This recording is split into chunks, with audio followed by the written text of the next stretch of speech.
የሚከራይ ቤት ፈልጊ ዞሬ አጣሁ። የሚጠራው አንድ ክፍል ቤት የደሞዜን 2 ምናምን እጥፍ ነው።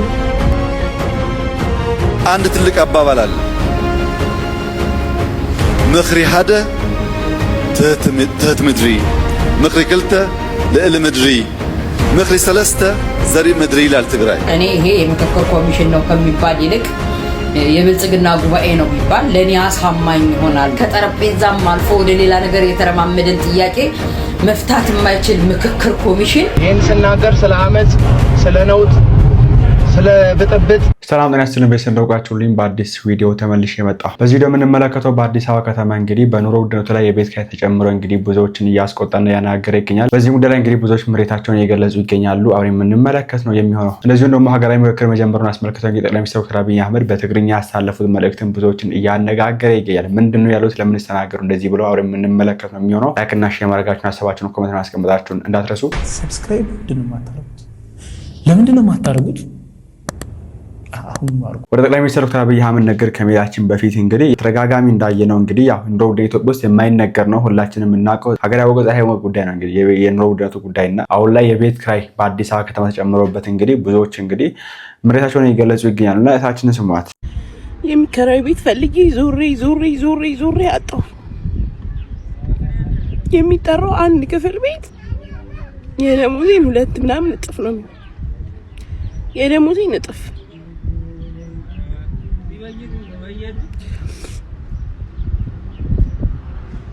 ከተማ እንኳን አይደለም ማለት ከተማ እንኳን አይደለም አፍኔ እንደ አንድ ክፍል ቤት እንደዚህ አንድ ክፍል ቤት በመቤቴ ሳምንቱ ሙሉ ዞርክ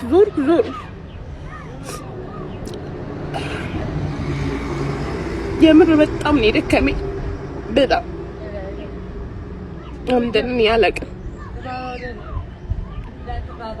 ማንም ሰው ነው ራሱ ሲያጠፋ ከዚህ በኋላ አልወቅስም። ነገራችን ላይ እንደዚህ አይነት ቪዲዮዎችን 10 20 30 አይደለም ከዛም በላይ አምጥቼ እዚህ ጋር ላሳያችሁ እችላለሁ።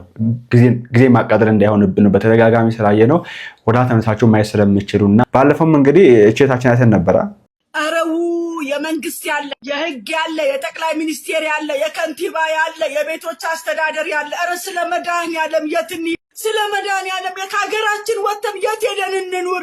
የቤት ኪራይ አንገላታን፣ አሰቃየን። በአንድ መኝታ ቤት 20 ሺህ እና 18 ሺህ ብር ከየት አምጥተን ነው የምንከፍለው? አከራዮች ጭንቅላታችሁ ለምን አይሰራም? ለእናንተ የተወደደ ኑሮ ለእኛ አልተወደደም?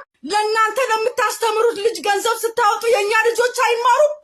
እኛ እኮ ባላችን ሳንቲም እኮ እናንተ ከፍለን ለልጆቻችን ቀለብ ገዝተን ልጆቻችንን አስተምረን ነው። ስለ መድኃኒዓለም ለምንድን ነው ለሰው ማታዝኑት? ለምንድን ነው የት ሄደን እንውደቅ? እኛ ፒያሳና 4 ኪሎ መንገድ ላይ ልጆቻችንን ጎዳና ላይ ይዘን እንውጣ? ምንድን ነው የምትፈልጉት? ለእናንተ ብቻ ነው ወይ ኑሮ የተወደደው? ለእናንተ ብቻ ነው ወይ ኑሮ የከፋው? ምንድን ነው የምትፈልጉት? እናንተ ደልቷችሁ ስትኖሩ እኛ እንገፋ ወይ? ልጆቻችን በራብ ይሙት ወይ? ለእናንተ 20 ሺህ እና 25 ሺህ ብር ቤት ኪራይ እየከፈልን ልጆቻችንን አናስተምር ወይ? እኛስ በህይወት አንኑር ወይ? ምንድን ነው? መንግስት አንድ መመሪያ ሲያወጣ በጎን የሌብነት ሴራ ትሰራላችሁ። አሁን በመጣው ደግሞ አጎትና አክስት የልጅ ዘመድ ነው እያላችሁ ውል ትዋዋላላችሁ። በውስጥ 5 እና 20 ሺህ ብር ታስከፍላላችሁ። እኛ የሌለን ከየት እናምጣ? ምንድን ነው መፍትሄ መደረግ ያለበት? ይሄንን ከንቲባዋን እጠይቃለሁ። ለኛ ቤት ለሌለን ሰዎች ምንድነው ሀሳባችሁ? ምንድነው? እናንተ አንድ ህግ ስታወጡ እነሱ ደግሞ በሌብነታቸው ከደላላ ጋር ተመሳጥረው የውስጥ ውልና የውጭ ውል ብለው ሌላ ታሪክ ውስጥ ገብተዋል። በቅርብ ቀን እንግዲህ ሁላችንም ልጆቻችንን ይዘን በጸዳችሁ አዲስ አበባ ጎዳና ላይ ልጆቻችንን ይዘን ታያላችሁ። ልጆቻችንን ይዘን የት እንውደቅ? እንጂ ኢትዮጵያውያኖች አይደለንም ወይ? ቤት ያላቸው ሰዎች ትርፍ ቤት ያላቸው ሰዎች እያከራዩ እንደዚህ በህይወታችን ሲጫወቱ መንግስት የለም ወይ? ህግ የለም ወይ? እናንተስ የምታወጡት ህግ ለሌቦቹ የሚመች አይነት ህግ ነው የምታወጡት። አሁን እናንተ ያወጣችሁት ህግ እነሱ ዘመዴና አጎቴ እያሉ ነው የሚያስገቡት። ከዛ በውስጡ ስምምነት ይስማማሉ። የት እንውደቅ? 80 የኢትዮጵያ 80% እኮ ቤት የለውም፣ በቤት ኪራይ ነው የሚኖረው። ለእናንተ ኑሮ ተወደደ፣ ለእኛ አልተወደደም። እናንተ ልጆቻችሁ መማሪያ የምትከፍሉት አጣችሁ፣ እኛ እናጣም። የእኛ ደሞዝ እኮ እናንተንም ማስተዳድረው እኮ ነው። ለምንድን ነው እንደዚህ የምታረጉት? ለምንድን ነው ማንተዛዘነው? ለምንድን ነው ማንተሳሰበው? እንዲህ በቅርብ ቀን ውስጥ አብሶ ከሰኔ 30 በኋላ ሁላችንም ልጆቻችንን ይዘን የምንወጣው። መንግስት በዚህ ጉዳይ ላይ ትኩረት ቢሰጠው ይሻላል። ሁላችንም ኢትዮጵያውያኖች ማለት ነው እንወጣለን። ቤት የሌለን ኢትዮጵያውያኖች በዚህ ኪራይ አንኖርም። ደሞዝ የለንም። ደሞዛችን ቤት ኪራይ አይደለም ለቀለብ እንኳን አይሆንም። በምን ጉዳይ ነው እኛ በዚህ ልክ የምንሰቃየው? ሰው ስደትን የሚመርጠው እኮ ወዶ አይደለም። በባህር ሄዶ የሚሞተው ወዶ አይደለም። የቤት ኪራይ ውድነት ነው። ቤት ኪራይ አሰቃይቶት ነው። ቤት ኪራይ አንገላቶት ነው። በዚህ ጉዳይ ላይ ለምንድን ነው መንግስት አፋጣኝ ነገር የማይሰጠው? ለድሃው የሚመች ነገር ለምንድን ነው ማያዘጋጀው? ቢያንስ በራሱ የተሰራ ለድሃው በተመጣጣኝ ዋጋ የሚከራይ ቤቶች ለምን አያዘጋጅም? ልጆቻችንን ይዘን የት እንውደቅ? የት እንውደቅ? ኢትዮጵያ ውስጥ የሚኖረው ያለው ሰው ብቻ ነው። ኢትዮጵያ ውስጥ የሚኖረው ገንዘብ ያለው ቤት ያለው ሰው ብቻ ነው። ድሃው ህዝብን ለምንድን ነው መንግስት የማትመለከተው? እኔ በጣም የሚያዘንኩት ዛሬ ስዞር በፀሐይ ከትናንትና ጀምሮ ስንዞር ቤት ኪራይ ስንዞር በውስጡ ይፈልጋሉ፣ በውጭ ይኸው በህጉ መሰረት ስትሉ አይሰሙም። በውስጥና በውጭ የሚባል ውል መደረግ የሚባል ነገር አለ። ምን እናድርግ? ልጆቻችንን እንደ ድመት እንብላ ወይ? ልጆቻችንን መልሰን እንዋጣቸው ወይ? ምን እናድርግ? ምን እናድርግ? እኔ ፍትህ ለመንግስት ነው ይህንን ፍትህ እንዲሰጠኝ የምጮኸው። ጠቅላይ ሚኒስትሩም ሆኑ ከንቲባዋ በዚህ ጉዳይ ላይ ትኩረት አድርገው ይስሩ። ዝቅተኛ ኑሮ ላይ ላሉ ሰዎች አፋጣኝ የሆነ መልስ እንዲሰጠኝ ጥሪ አቀርባለሁ። በቅርብ ቀን ልጆቻችንን ይዘን ጎዳና ላይ እንደምንወጣ አልጠራጠርም። በጣም አስከፊ ሁኔታ ውስጥ ነው ያለነው። እንደምትሰሙት ነው እንግዲህ። ይሄን ባለፈው ማይተን ነበር እና አላቅም ምን ብዬ መናገር እንዳለብኝ ግራ ነው የሚገባችሁና ቅድም እንዳልኳችሁ መንግስት የለም አዲስ አበባ ውስጥ አያቃትም። የአዲስ አበባን መንግስት መዲናው ነች እንግዲህ ወይ ደግሞ የመንግስት መቀመጫ ነች።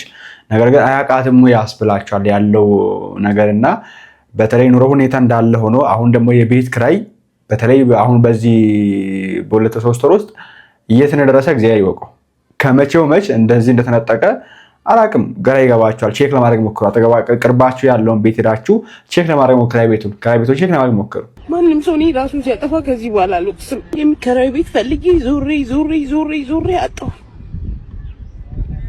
የሚጠራው አንድ ክፍል ቤት የደሞዜን 2 ምናምን እጥፍ ነው። የደሞዜን እጥፍ ማል ከተማ እንኳን አይደለም ጫፍ ነኝ እንጂ አንድ ክፍል ቤት እንደዚህ አንድ ክፍል ቤት በመቤት ሳምንቱን ሙሉ ዞርክ። የምር በጣም ነው የደከመኝ። በጣም እንደምን ያለቀ ማንም ሰው እኔ ራሱን ሲያጠፋ ከዚህ በኋላ አልወቅስም። ማለት እንደሰማችሁ ነው። ይሄን ቪዲዮ ከሰማው በኋላ በብዙ ነገሮች ኮንፊውዚንግ ነው ይሄን ቪዲዮ ምሰራ። ሳምንቱን ሙሉ ቤት ፍለጋ ስትዞር አንድ ክፍል ቤት የሚከራይ ስትጠይቅ የደሞዟን እጥፍ ነው። የደሞዟን እጥፍ ይቀር ከደሞዟ ራሱ ትንሽ ሊቀንስ አይሆንም። የቤት ኪራይ፣ ለአስቤዛ፣ ለትራንስፖርት እንዲሁም አንዳንድ ለሴት ልጅ የሚያስፈልጉ ወጪዎች እነዚህን ካልኩሌት አድርጉ። ኢማጂን ምን ያህል እንደሚደርስ። አከራዮች ጋር ደግሞ ለመፍረድ ደግሞ አከራዮች የሚያወጡት ወጪ አለ። ቤቱን ለመስራት ሲሚንቶ፣ አሸዋ፣ በር፣ መስኮት፣ ቀለም፣ ብዙ አይነት ወጪዎች ያወጣሉ። እነዚህን ሲገዙ በጣም ኤክሰስ ነው። እነዚህ ሁሉ ውድ ናቸው። ከዛ ሲያመጣ ካልኩሌት አድርጎ የቤት ኪራዩ ላይ ይጨምራል። ቤቱን ለመስራት የሚያስፈልጉት ግብአቶች እንዳለ ዋጋቸው መቀነስ መቻል አለበት። የሚመለከተው አካል እነዚህ ነገሮች ላይ በደንብ ትኩረት ሰጥቶ መስራት መቻል አለበት። አሁን አከራዩም ያን ሁሉ ወጪ አውጥቶ በቅናሽ ሊያከራይ አይችልም። አንድ ክፍል ቤት የጭቃ ቤት ዝም ብለህ ጥግና ጥግ ላይ ልከራይ ብትል ከ5,000 ብር ከ4,000 ብር በታች አታገኝ። ደሞዝ ስንት ነው? ስራ ሳለ ወይ አንድ ስራ ሰርተህ እንደገና ሌላ አማራጭ ትፈልጋለህ ወይ? ሰዓት አለ ወይ? ቀኑን ሙሉ ትፈጋለህ? የሚከፈልህ ጩጬ ነው። 24 ሰዓት አትሰራም መቼስ። በውጭ ዓለም እንደሚደረገው ኢትዮጵያ ውስጥ በሰዓት አይደለም የሚከፈልህ። ሴት ልጅ ሆነሽ ጩጬ ካለሽ ደግሞ በሸማቱ ልጅሽን ብቻሽን እያሳደግሽ የቤት ኪራይ፣ ለምግብ፣ ለልጅሽ ትራንስፖርት፣ አንዳንድ የሴት ልጅ ወጪዎች፣ ልጆች ደግሞ የሚያስፈልጋቸው አንዳንድ ነገሮች አሉ። ትምህርት ቤት ሊማር ይችላል። የመጨረሻዋ ቃል ከባድ ናት። የሰው ልጅ ራሱ ሲያጠፋ ከዚህ በኋላ አልፈርድም። ኢማጂን ምን እያሰበች እንደሆነ። ትሞክራለች፣ ትጠራለች፣ ካልተሳካ አት ዘ ኤንድ ኦፍ ዘ ዴይ ራሷን ሲዩሳይድ ታደርጋለች ማለት ነው። ማርያምን ነው የምላችሁ። ሪስክ ነው ማለት ከፍቷታል። እያለቀሰች ነው የምትወረው። ምርር ብሏታል። ተከራይና አከራይ ደግሞ ሐላል አይገናኝም። በመሃል ብሮከርማን የሚባል ነገር አለ። ደላላው ነው የሚያገናኝሽ። ከአከራይም ከተከራይም ድርሻውን ይፈልጋል። ማርያም ግራ ግብት ስላለ ነው። እግዚአብሔር ነገ የተሻለ ነገር ይመጣል ብሎ ዝም ብሎ ይጨረጨራል እንጂ ኤቭሪ ፒፕል ላይፉ ላይ ዲስፔር አድርጓል። ተስፋ ቆርጧል። ግራ ገብቶታል። የሚያደርገው አጥቷል። በብዙ ነገር ተወጥሯል። ወደዚህ ጉዳይ እመለስበታለሁ። ወደ ሀገራዊ ምክክር ኮሚሽን ጉዳይ ኮሚሽነሩ ደግሞ ጠቅላይ ሚኒስትር አብይ አህመድ ወራው ንግግር ስንሄድ እንግዲህ ያው ሀገር አቀፍ ምክክር ኮሚሽን ተጀምሯል። እስቲ ወንድማችን ስሙ። ኢትዮጵያ በታሪኳ አይታ ወደማታውቀው አዲስና ታሪካዊ ምዕራፍ እየተሸጋገረች ነው። የጠመንጃና የጦርነት አዙሪት አብቅቶ ልዩነቶቻችንን በሰለጠነ የውይይት መድረክ የምንፈታበት ሀገራዊ ምክክር በይፋ ተጀምሯል። ተስፋ እናደርጋለን ከሀገራዊ ምክክሩ ጥሩ ነገር የምስራች እንሰማለን ብለን ተስፋ እናደርጋለን። ተስፋ ካለማድረግ ተስፋ ማድረግ ስለሚሻል ግን ጥያቄ አለኝ። ሀገራዊ ምክክሩ የሀገርን ጥያቄ ፈቶ ኢትዮጵያን የአፈሙዝ ድምፅ የማይሰማባት ሀገር ለማድረግ ጠንክሮ ይሰራል የሚል መመሪያ ይዛችሁ እንደተቀመጣችሁ ያው በሰማነው ቪዲዮ ለመመልከት ሞክረናል። ግን እኔ ከዚህም በፊት ሀገራዊ ምክክር ኮሚሽኑ ምክክር የሚደረግባቸውን አጀንዳዎች ይፋ ካደረገ በኋላ የአካታችነት ጉዳይ ላይ ጥያቄ አንስቻለሁ። ይህ ምንድን ነው? ኢትዮጵያ ውስጥ የአፈሙዝ ድምፅ ላለመስማት አፈሙዝ ይዘው ጫካ የገቡ ወይም ደግሞ የሸመቁ አካላት በዚህ ሀገራዊ ምክክር ውስጥ ተወክለዋል ወይ የሚል ጥያቄ አንስቻለሁ። በዚህ ሰዓት ኢትዮጵያ ውስጥ ካሉ 10 ምናምን ክልሎች ውስጥ ሜቢ 2 ወይ 3 ክልሎች ናቸው የታጠቀ ኃይል እየተንቀሳቀሰ ያልሆነባቸው ክልሎች። በተጨባጭ አሁን ባለው መረጃ ሀገራዊ ምክክር ኮሚሽኑ ገለልተኛ ከሆነ የእነዚህ ሰዎች ሀሳብ ያለማንም ከልካይነት ሰው አስወክሎም ሊሆን ይችላል፣ እስካሉበት ቦታም ተጉዞ ሊሆን ይችላል፣ የእነሱንም አጀንዳ መቀበል ነበረበት። ይህን ባለማድረጉ ምናልባት ሀገራዊ ምክክር ኮሚሽኑ እንደ ሀገር ለማግባባት ጥሩ የሆነ እርምጃ ቢሆንም አካታችነቱ ላይ አሁንም እኔ እንደ አንድ ግለሰብ ጥያቄ አለኝ። ስለዚህ የአካታችነቱ ጉዳይ ምናልባት የሀገራዊ ምክክሩ ውጤት ላይ ጥላ ሊያጠላ ይችላል የሚል ሀሳብ ነው ያለኝ። አመሰግናለሁ። ይሄ ነው እንግዲህ እኔም እንግዲህ ወንድማችን ሀሳብ ነው ያለኝ እና ጠያቄም ነው ያለኝና እነዚህ ሀገር የበጠበጡ የሚገኙ የሚባሉ በጫካው የሚገኙ ታጥቆ የሚገኙ ሰዎች ተሳትፈዋል በዚህ ጉዳይ ላይ የሚል ነገር ማንሳት ፈልጋለሁ። ኦብቪየስሊ ምርቱ ለሚታወቅ ለለፈውና ወደ ጠቅላይ ሚኒስትሩ ንግግርና ታች ሰጠችው ሀሳብ እንመለስ። አንድ ትልቅ አባባል አለ። ምክሪ ሓደ ትህት ምድሪ፣ ምክሪ ክልተ ልዕሊ ምድሪ፣ ምክሪ ሰለስተ ዘርኢ ምድሪ ይላል ትግራይ።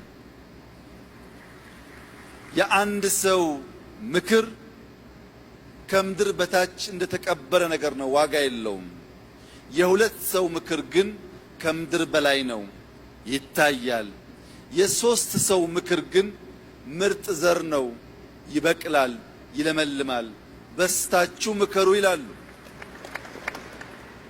ይህንን የትግራይ አባባልና ምክር ተቀብለን አሜሪካኖች 55 ሰው ጠርተው ለ100 ዓመታት የሚቆይ ኮንስቲቱሽን የገነቡ ቢሆንም ትግራዮች ከአንድ ሰው የሁለት ሰው ከሁለት ሰው የሶስት ሰው ምክር ይሻላል ስለሚሉ 4000 ሰው ሰብስበናል በትግራይ። ሰላም ሰላም ቤተሰብ እንደምን አላችሁ? እግዚአብሔር ይመስገን በጣም ሰላም ነኝ። የዛሬ መነሻዬ እንግዲህ ይሄ ቪዲዮ ነው። ዛሬ ሐምሌ 8 ነው። የብልጽግና ምክክር ኮሚሽን ህዝቦችን ሰብስቤ ወያያለው ባለው መሰረት እንግዲህ ለብልጽግና መልካምና ቀና ስስ ያላቸው ልብስ ምንድነው ስስ ልብ ያላቸውን ማህበረሰቦችን በዚህ ልክ ሰብስቧል። እኔ ይሄ የምክክር ኮሚሽን ነው ከሚባል ይልቅ የብልጽግና ጉባኤ ነው ቢባል ለኔ አሳማኝ ይሆናል ብዬ ነው ማስበው። ምክንያቱም መክፈቻ ንግግሩን ራሱ ያደረገው ራሱ አብይ አህመድ ነው። አንድ ሆኖ ከመምከር ሁለት ሆኖ ሶስት ሆኖ እያለ ትግራይ ህዝቦችን ተረት ይዞ መጥቷል። በነገራችን ላይ የትግራይ ህዝብ ለአብይ አህመድ ቅዠቱ ነውታል። እንግዲህ ምግብም ነዳጅም ሁሉንም ከልክሎም ራሱ ሰላም አላገኝም። ሰላም አገኛለሁ ብሎ ነበረ። እንግዲህ ሰላም አላገኝም በዛ መልክ፣ ምክንያቱም ህዝቦች ናቸውና። ዞሮ ዞሮ በዚህ ጉዳይ ላይ የምክክር ኮሚሽን ብሎ የቀረቡት ሰዎች እንግዲህ በዚህ መልክ ነው። አንዳንዴ ምን ይባላል በተረት እንደምናውቀው ከብት ባለበት ኩበት ለቀማ ይባላል። እንግዲህ ጉዳዩ የሚመለከተው አካል ቁጭ ብሎ ተረስቶ ነገር ግን እንግዲህ ከአንድ ሁለት ሶስት ተብሎ 4000 ደርሶ 4000 ሰው በምን ወክልና በምን እንደመጡ ማናቀም መጥተው ከዚህ እንግዲህ ስብሰባን ሰብስበዋል። ይህ ስብሰባ ደግሞ ምን ውጤትን ያመጣል ብለን ስናስብ በጣም የሚገርምና የሚያሳዝን ነገር ነው። ከብክነት ውጭ የሚያመጣው ነገር የለም። ምክንያቱም በብልጽግና ስርዓት በብልጽግና አገዛዝ ህዝቦች በተለይ የኢትዮጵያ ህዝቦች አንዱ ካንዱ እንዲገናኝ ያልተፈቀደበት አንዱ ላንዱ ጠላት ሆኖ እንዲነሳ በሚነገርበት ራሱ የጠቅላይ ሚኒስትሩ የብልጽግና ፕሬዝዳንቱ አብይ አህመድ እየተናገረ ባለበት ሁኔታ ህዝቦች አንዱ ህዝብ ወደ አንዱ ህዝብ መገናኘት እንደሌለበት የአንድ ሀገር መሪ ሆኖ በጣም የሚገርም አንዱ ሰው አንዱ ማህበረሰብና አንዱ ማህበረሰብ ቁርሾ እየተናቆረ እየተጋዳደለ እየተፋጀ እንዲኖር እንጂ እንደ አንድ ሀገር መሪ አንድነቱን ጠብቆ እንዲሄድ የማይፈልግ ስርዓት ውስጥ በተለይ በአማራ ክልል፣ በትግራይ ክልል፣ በኦሮሚያ ክልል እነዚህ ሰፋፊ ክልሎች ላይ ትልቅ ውድመትና ትልቅ ጥፋት እያጠፋ እንግዲህ ከንግግርም የፖለቲካ ልዩነታቸው የሐሳብ ልዩነታችን ከንግግርም አልፎ ወደ አፈሙዝ መማዘዝ ተዳርሶ የማህበራዊ ቤዝ ያላቸው ጥያቄ ያላቸው ወገኖች የህዝባቸውን የወገኖቻቸውን ጥያቄ ይዘው በትግራይ እንደነ ህዋት እንደነ ቲዲኤፍ በአማራ ክልል እንደነ ፋኖ የአማራ ነጻነት ነጻ አውጪዎቹ በትግራይ በኦሮሚያ ክልል እንደነ ኦላ የዚህ የኦሮሞ ነጻ አውጪዎቹ ምክንያቱም ህዝቡ ከጭቆና ከመከራ መውጣት አለበት ያሉ ቀድመው የነቁ ጥያቄ ይዘው ማህበራዊ ቤዝ ያላቸው የራሳቸውን ጥያቄ ይዘው ተነስተው በዚህም ጉዳይ ደግሞ ከውይይት ከጠረጴዛም አልፎ ንግግሩ በሌላ መንገድ በደረሰበት ኮንዲሽን ላይ ይሄ ምክክር ኮሚሽን የሚባለው በብልጽግና የተቋቋመ አንድ ሳይድድ የሆነ ብቻ ተቋቁሞ ነገር ግን ቀድም ያልኳችሁ እነዚህን አደረጃጀቶች በዚህ ስብሰባ ውስጥ አታዋቸው። ዋናው ጥያቄው ኮሩ ሀገሩ ላይ ያሉ ጥያቄዎች ከጥያቄም በላይ ሆኖ ነገሩ ጥያቄውን በውይይት ከጠረጴዛም አልፎ ወደ ሌላ ነገር የተረማመደን ጥያቄ መፍታት የማይችል ምክክር ኮሚሽን ነገር ግን ይኸው አብይ አህመድ እንግዲህ በትግረኛ እንደሚተርተው ከአንድ ቁጥር ወደ ሁለት ከሁለት ሶስት ብለን እንዲያውም እኛ 4000 ሰው ሰብስበናል ይላል። ሰው ለመሰብሰብ የሚቸግር ነገር አይደለም። ምክንያቱም የ100 ሚሊዮን ህዝቦች ባለቤቶች ነን። ከየትም ቆነጣጥሮ ይዘው መምጣት ይቻላል። ነገር ግን እነዚህ የተሰበሰቡ ሰዎች እንደ ሀገር ሁሉን ሀገር መቼም መሰብሰብ አይቻልም። ሪፕሬዘንታቲቭ ሊኖራቸው ይገባል። ሪፕሬዘንት የሚያደርጉት ነገር ሊኖር ይገባል ብዬ አስባለሁ። ስለዚህ ሪፕሬዘንት ከሚያደርጉት ውስጥም ሀገር ላይ ትልቅ ችግር ተፈጥሮባቸው ህዝባቸውን ለማዳን ህዝባቸውን ብልጽግና ከሚያመጣው መጥፎ አገዛዝ የወራሪ አስተሳሰብ አገዛዝ ነፃ ለማውጣት ማህበራዊ ቤዝ ይዘው እየተንቀሳቀሱ ያሉ በትልልቅና በሰፋፊ ክልሎችና ህዝቦች ላይ ያሉትን አደረጃጀቶች ቀድም እንደጠራውላችሁ እነዚህን አደረጃጀቶች የሚወክል አንድም ውክልና ያየን አይደለም። እዚህ የብሔራዊ ምክክር ኮሚሽን የሚባለው ሲጀመር ካሁን በፊትም ነግሬያቸዋለሁ። የብሔራዊ ምክክር ኮሚሽኑ ፕሮፌሽናሊዝም የሌለው ነው። ዛት ሚንስ መስፍን አርአያ የሚባለው ሰውዬ ለዚህ ብቁ አይደለም። ለምክክር ኮሚሽኑ ፕሮፌሽኑ አይጋብዝም። አንድ ስልጠና ላይ በጣም የሚገርም አንድ ወቅት እየተካፈል በጣም ዳይቨርሲቲ የሞላበት ነበርና ውይይቱ ኦዲየንሱ ታች ያለው ተሳታፊው በጣም አካደሚሻሎች ናቸው። ሪፈረንሶችን እያነሱ እያጣቀሱ ነው የሚጠይቁት። መድረኩን የሚመራው ሰው ደግሞ ለፖለቲካው ቀናነት የነበረው ሰው ነው እንጂ ብዙ ምን ብዛም እውቀቱ በሰዎች ልክ የሚወዳደር ሰውም አልነበረም። መሀላችን ላይ ግን ከውይይቱ ውስጥ አንዱ እጁን አነሳና ምን ብሎ ሲናገር ሰማው። አንዴ ፕሮፌሰር ምን አለኝ መሰለህ አለው። አወያዩን ሲነግረው ባልሰለጠኑበት ሙያ ገብቶ ማሰልጠን ራስን መቃጠል ነው፣ ሀገሪቱን ማቃጠል ነው አለና ተናገረና እኔ በጣም እውነት ነው። ለካም አንዳንዴ ፕሮፌሽናሊዝም ማለት ሰው በሚያቀው በሚግባባውና በሚገባው ተረስቶ በሆነ ነገር ላይ ነው ማዋየት የሚገባው። ምክንያቱም ይሄ ምክክር ኮሚሽን መስፍን አርአያ የሳይኮሎጂ ወይም የሳይካትሪስት ሰው ነው። ሞር ሳይንሱ ላይ ዲፔንድ የሆነ ነው፣ ሃርድ ሳይንሱ ላይ። ነገር ግን እዚህ ላይ መሳተፍ የነበረባቸው ኢትኖግራፊን ያጠኑ፣ ሂስትሪን ያጠኑ፣ ህግን ያጠኑ፣ ሶሲዮሎጂን ያጠኑ እንደነዚህ አይነት ፕሮፌሽኖች ፖለቲካል ሳይንስን ያጠኑ ሰዎች ቢሳተፉበት ሞር ኦዲየንሱን ያዝ የማድረግም አቅሙ ይኖራቸው ነበር። ፕላስ ዛት መስፍን አርአያ ራሱ ሲመረጥ ፕሮፌሰር ስለሆነ ብቻ አብይ አህመድ በፊት የነበሩ መሪዎች በ4 ኪሎ እንዳናልፍ ይከለክሉን ነበር። አብይ አህመድ ግን 4 ኪሎ ላይ ጠርቶ ሻይ ጋበዘኝ በሚል ለአብይ በጣም መልካምና ስስልብ ይዞ የተነሳ ሰው ነው እንጂ የህዝብን ጥያቄም በደንብ የሚያነሳም አይደለም። ፕሮፌሽኑም አይጋብዝም። በሁለተኛ ደረጃ መረጥናቸው ብለው ለ4 አመት አጀንዳ ለመምረጥ 4 አመት እንግዲህ እግዚአብሔር ያሳያችሁ 4 አመት ከመረጡት አጀንዳ ውስጥ የሀገር ግንባታ ይላል። በሀገር ግንባታ ታሪክና ማንነት ይላል። በጣም በሚገርም ሁኔታ የመጀመሪያው ነጥባቸው ነው። አንደኛ ሀገር አለን፣ የምንገነባው ታሪክ የምንገነባው ሀገር የለም። ነገር ግን አሁንም ታሪክ ላይ ቁርሾ ያላቸው እንደና አብይ አህመድ አይነት ሰዎች ናቸው። ማሳየውም ትናንትና ደብረ ማርቆስ ላይ ስለና አጼ ዮሐንስ ምን ሲል እንደነበር ሰምተናል። ምኒልክ ጋር ታይዞ ከናጼ ምኒልክ ጋር የሚያነሳው በጣም ብዙ የተጣመመ ነገር አለ። ኢቭን ኢፍ ያድዋን ጉዳይ እንኳን ሲነሳ የምኒልክና የጻይቱ ፎቶ እንዳይቀመጡሉ ከማሰብ ኢንቴንሽን ያለበት ሰው ነው። በሁለተኛ ደረጃ እርካብና መንበርን ሲጽፍ የጎንደር ህዝብ መለያ የሆነውን አጼ ቴዎድሮስን በተጣመመ መልክ ነው የሚጽፈው። ስለዚህ አብይ አህመድ የዚህ መድረክ ከፋች ሳይሆን ቁጭ ብሎ እንዳንድ ሰው ተወያይ ያለው ክሌም ያለው ሰው ነው። ምክንያቱም ቅድም ያልኳችሁ እንደነ ህዋት፣ ኦላ፣ ፋኖ እንደነዚህ አይነት መሰረታዊ ቤዝ ያላቸው ማህበራዊ ቤዝ ያላቸው ብልጽግና ራሱ ሆኖ ቁጭ ብሎ መወያየት መደራደር የሚችል ሰው እንጂ አብይ አህመድ የከፈተው መድረክ ለኔ የሚታየኝ የሀገር ምክክር ህዝባዊ ምክክር ሳይሆን የብልጽግና ጉባኤ ነው የሚመስለውና የእናንተንም ሐሳብ አስተያየት ስጡ። አንዳንዴ ላምባሉ አለበት ኩበት ለቀማ ማለት ነው። ወይም ቅድም እንዳልኳችሁ ባልሰለጠኑበት ሙያ ገብቶ ማሰልጠን ራስን መቃጠል ነው፣ ሀገሪቱን ማቃጠል ነው ሆኖ ነው የሚያርፈው። እናንተን ሐሳብ አስተያየት ስጡ። ወደ እውነተኛ ሽግግር ወደ እውነተኛ ውይይት ብንሄድ ለሁላችንም መፍትሄ ይሆን ነበር የሚል ሐሳብና አስተያየት አለኝ። ነገር ግን ይሄ ለኔ የብልጽግና ጉባኤ ነው ላለው ይሄ ነው እንግዲህ ያው በረገራችን ላይ ይሄ ምክክር የሀገራዊ ምክክር ኮሚሽን የተባለው ደግሞ የሀገር ምክክር የተባለው እንግዲህ ከወር በላይ ነው የሚቆየው። መንገድ የሚዘጋበት ቢሊየንስ ብር ወይ ደግሞ ትሪሊየንስ ብር በጀት የሚመደብለት ነው። ጥቅሙን እንግዲህ አብረን የምንመለከት ነው የሚሆነው። እኔ በአመት 2 ጊዜ 3 ጊዜ የሚሰበሰብ ፓርላማ ላይቭ ላይ በሚተኛበት ሀገር ውስጥ 4000 ሰው እዚህ እውነት ለሀገር ይመክራል ወይ? ዚያሪ ሆቀው ከሆነ ደስ ይላል መክረው ለውጥነቱ ደስ ይላል። ነገር ግን ታችንም እንዳቸው ወንድማችን ቀደም እንዳለው ዋና የሆነ ጉዳይ የሚመለከታቸው አካላት እዚህ ውስጥ አሉ ወይ?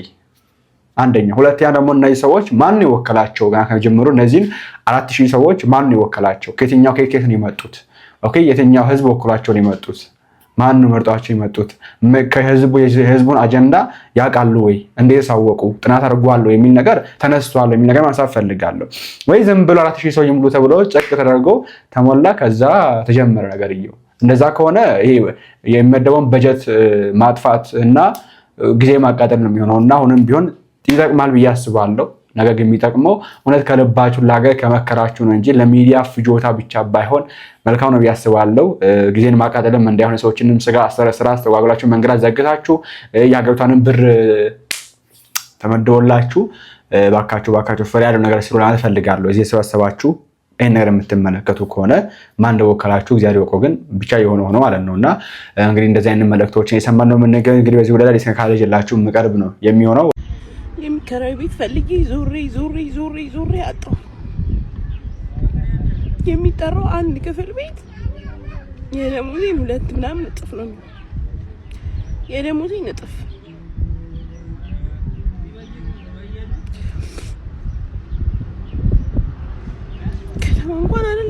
ከተማ እንኳን አይደለሁም ጫፍ ነኝ። እንደ አንድ ክፍል ቤት እንደዚህ አንድ ክፍል ቤት በመቤቴ ሳምንቱ ሙሉ ዞርክ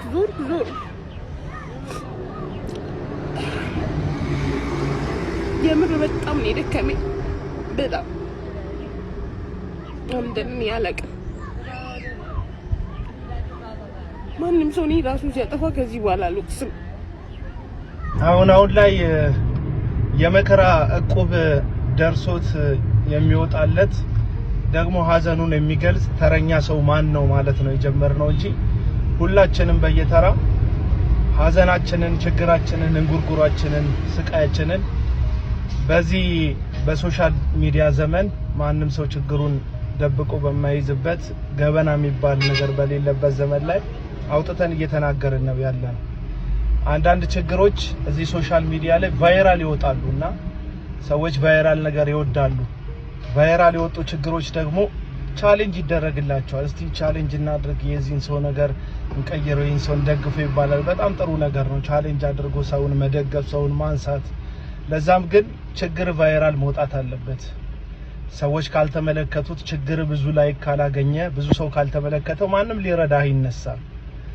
ራሱን ችሎ ቻሌንጁም በጣም መልካም ነገር ቢሆንም አንድ ሰው ለማንሳት የምን ያህል ሚሊዮን ሰዎች ህይወት በቻሌንጅ ልንለውጥ እንችላለን የሚለው ጉዳይ ያሳስበኛል። ኢትዮጵያ እንደ ሀገር በሚሊዮኖች የሚቆጠሩ እቺን እህቴን የሚመስሉ በየቤታቸው ህመምና ሀዘናቸውን ተሸክመው እንባቸውን የሚያፈሱ ብዙ ሰዎችን ተሸክማ የያዘች ደሃ ሀገር ናት እና አይ ቲንክ መለወጥ ያለብን ሲስተም ይመስለኛል። በዚህ ነፃ ገበያ ላይ ነጋዴዎችና ባለሀብቶች ደግሞ ትልልቅ ቦታ ላይ ያሉ ሰዎች ራሳቸውን ተጠቃሚ በሚያደርግ መልኩ በሚሊዮን የሚቆጠረውን ህዝብ እንደፈለጋቸው እንደ እንዝርት ሲያሾሩትና ወደፈለጉበት መንገድ ልክ እንደ መስኖ ውሃ እየቀደዱለት መስመር ሲያበጁለት ሲስተዋላል። በመቶ ሚሊዮን የሚቆጠር ህዝብ የራሱን ዕጣ ፈንታ በራሱ መወሰን አለበት። ይህን ስናገር ስለ አመጽ፣ ስለ ነውጥ፣ ስለ ብጥብጥ፣ ስለ ክፋት፣ ስለ ተንኮል፣ ስለ ፖለቲካ እያወራው አይደለም። ይህን ስናገር ስለ ህዝብ አቅምና ስለ ህዝብ ጉልበት እያየው ነው። እያንዳንዳችን ኪሳችን ውስጥ ያለው ገንዘብን ባለማውጣት በጣም ብዙ ነገር መለወጥ እንችላለን። የዳቦ ዋጋ ለማይቀንሱልን ስግብግብ ነጋዴዎች፣ የስንዴ ዋጋ ለማያሳንሱልን በሀብት ላይ ሀብትን መደርደር ለሚፈልጉ በቃል ለማያውቁ ሆዳሞች እኛም ኪሳችን ውስጥ ያለችዋን 50 ብር የሚሆን 10 ብር በመከልከል የነሱን ኢኮኖሚ በሁላችንም ኪስ አቅም መዋጋት እንችላለን ብዬ አስባለሁ። ለምሳሌ ዳቦ 1 ወር 2 ወር መመገብ ብናቆም አንመገብም ብንልና እነ እትዬ ባዩሽና እነ እትዬ አስካሉ በየሰፈሩ የሚጋግሩትን አምባሻና ቢጤሌ ነገር እየገዛን መመገብ ብንጀምር አንድ የእነ እትዬ አስካሉን ኢኮኖሚ መገንባት እንችላለን። ሁለት የነዚህ ጥጋበኛ ስንዴ ሻጭ ዳቦ ሻጭ የሆኑ ሰዎች እነሱ በገዛ አቅማቸው ስንዴውና ጤፉን ይዘው ህዝብን በፈለጉት ዋጋው እያወጡ እየተመኑ ለሚያሰቃዩ አሰቃዮች መልስ መስጠት እንችላለን ብዬ አስባለሁ። ለምን ህዝብ እንደ ህዝብ የተበተነ አቅምና ኃይል ስለሆነ ይዞ እያባከነ ያለው አንድነት ፈጥረው ራሳቸውን ለማበልጸግ የተከማቹ ጥቂት ሰዎች እንደፈለጉ እንዲዘውሩትና እንደፈለጉ እንዲያንቀሳቀሱት ራሱን ያመቻቸ ይመስለኛልና እዚህ ላይ እንግዲህ ኢትዮጵያ ውስጥ ያላችሁ ሶሻል ሚዲያ ኢንፍሉዌንሰሮች ምን እንደምትሰሩ አላቅም። ፋንሲ ላይፎቻችሁን ታሳዩናላችሁ። በህዝብ ላይክ እና በህዝብ ኮሜንት የሰበሰባችሁትን ዕውቅና መልሳችሁ ለህዝብ አገልግሎትና ለህዝብ ዓላማ ልታውሉት ሲገባችሁ እናንተ ግን የእናንተን ምቾትና ቅንጦታችሁን በካሜራ እየቀረጻችሁ በልቶ ማደር ለከበደው ምስኪን ማህበረሰብ በሞባይሉ በኩል ታስተላልፉለታላችሁ። ልክ እንደዚህች አይነት በአከራይ ስግብግብነት ቤት ማግኘት ያልቻሉ ልክ በቤቶቻቸው እንደሚያለቅሱ ሚሊዮኖች አይነት በስግብግብ ነጋዴዎች ምክንያት መመገብ ራሳቸውን መቻል ያልቻሉ በጣም ብዙ ሰዎች አሉ። እነዚህ ሰዎች አስተባብረን ድንጋይ ሳንወረውር ጎማ ሳናቃጠል ስርዓትና ህግን ሳንጥስ ኪሳችን ውስጥ ያለውን 50 ብርና 100 ብር ብቻ ለወርና ለሁለት ወር ቦይኮት በማድረግና ይህንን ነገር አንገዛም ብለን እንደ ህዝብ በመወሰን የስጋን ዋጋ ብትሉት የጤፍን ዋጋ የስንዴን ዋጋ ብትሉት የሌላውንም ዋጋ መቀነስ እንችላለን። ነፃ ገበያ የነጋዴውና የሸማቱ ፍላጎት ላይ የተመሰረተ እንደሆነ እነሱ በፈለጉት መንገድ እንዲዘውሩን ባለመፍቀድ የራሳችንን ዕጣ ፈንታ በራሳችን እንድንወስን ማድረግ ከቻለን ነገም ከነገ ወዲያ አቅምና ጉልበትን ወደ ህዝብ ማስገባት እንችላለን የሚል ሐሳብ አለ። እህት ዓለም አታልቅሺ፣ ቀን ይመጣል። ቀኑ የሚመጣው ግን የተበታተነው የህዝብ ጉልበትና አእምሮ በአንድነት ለአንድ ዓላማ መቆም ሲችል ነው ብዬ አስባለሁ። በዚህ ውስጥ የሚሞት ሰው አይኖርም፣ የምንጎዳው የምንገለው ሰው አይኖርም። ግን የገዛ ገንዘባችንን በመተባበር አንሰጥም በማለት ኢኮኖሚውን ሊያረጋጋልን የሚችል አካል ከሌለ ራሳችን ማረጋጋት እንችላለን ብዬ አስባለሁ። ይመቻችሁ። እንዴት እናንተ በዚህ ጉዳይ ሀሳባችሁን ኮሜንት ላይ አስቀምጡልኝ። እንግዲህ አዲስ ነገር ካለ ቀጣይ ቪዲዮ ይዤላችሁ መለስ ነው የሚሆነው። ላይክ እና ሼር ማድረጋችሁን ሀሳባችሁን ኮሜንት ላይ ማስቀመጣችሁን እንዳትረሱ። የጊዜ ሰላም ከእናንተ ጋር ነው። እግዚአብሔር ማካችን ሀገራችን ኢትዮጵያ ሰላም ያደርግልን። ቸር ቆዩልኝ።